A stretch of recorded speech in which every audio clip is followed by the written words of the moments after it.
G'day, gentlemen. I just wanted to talk about something really interesting. I've been pretty much doing some research because I have had some news come across my way from the police and pretty much solicitors via the family court, whereas I may actually get full custody of the kids because of the circumstances, and the mother pretty much always making false accusations, and most of you guys already know what's been going on. Now, if that is the case, and I do end up with full custody of the kids, it will be in about 3, maybe 4 months' time. So I've been doing research into seeing who can help assist me with raising the kids, taking the kids to school, bringing them back from school, but at the same time, I want to stay working. Now, I've come across a male nanny service, and that's where the term Manny comes from. There's a company here in Melbourne, in Australia, which is also apparently based. They've also got a branch in the United Kingdom, and I think it was United States of America, the USA. I'll see, it's somewhere around here. But anyway, I would never get a female to do that because it doesn't make sense. And not only that, you can actually get yourself into a lot of trouble. Can you imagine you get a female nanny and eventually she gets a few bills coming your way to your address where your kids live, and then she wants to claim half your shit? It's possible, man. You know, with what happens, with all the bias against men and how legislation is always pretty much against us. Now, here it is. Recently in the United Kingdom and the United States, nannies have become increasingly popular as families recognise the importance of male role models in their child's development. Shortages of male primary school teachers, a trend that is all too apparent in Australia, is contributing to a lack of positive male influences for children, in turn leading to a surge in the uptake of nanny services. This is a business, so it's projecting. There's truth here. There's definitely truth here. But at the same time, obviously it's a business, so it's modelled in a certain way that is going to be appealing to people like myself.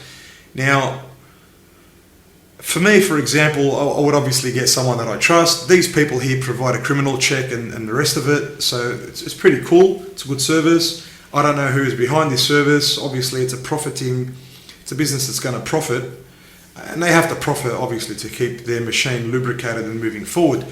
However, in saying that, the reason why I would prefer someone that I personally know, this is my kids, man. So I would like to know the history of the person personally.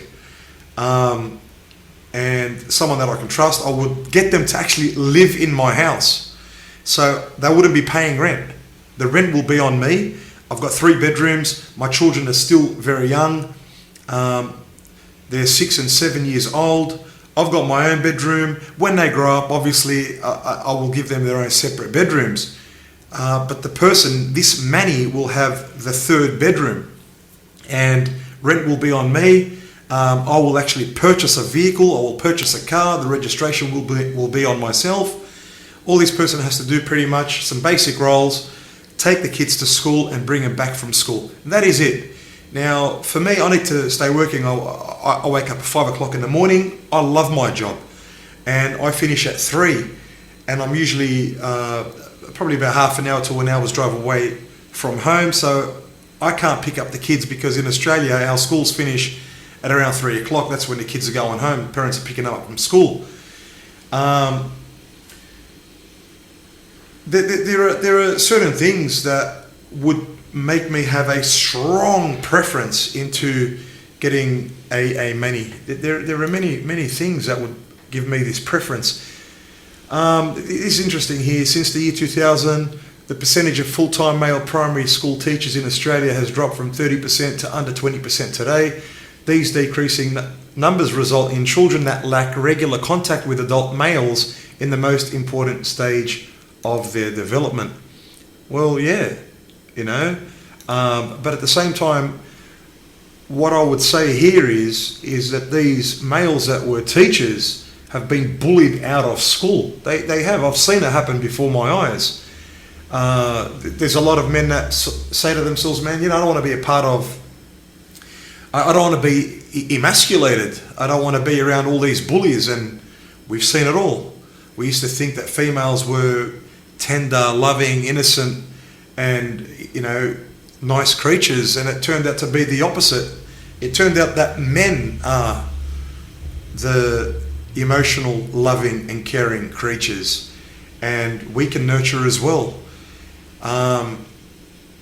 My nanny understands that you can't always be there. That's why we're proud to provide educated, driven and focused male nannies to care for your kids when you can't. This is really interesting. This is what I would do. You know, I'd stay working. I know that I can look after my kids, even if it was full time. But the thing is, I want to be able to do what I do and love most at the same time. So I don't want to lose my job. My kids need a provider, and I'm willing to still participate that way in their life. So yeah, you know, I thought I'll just put this out there. Thanks for listening, guys. And I'll be putting up a video really soon, obviously on a different topic.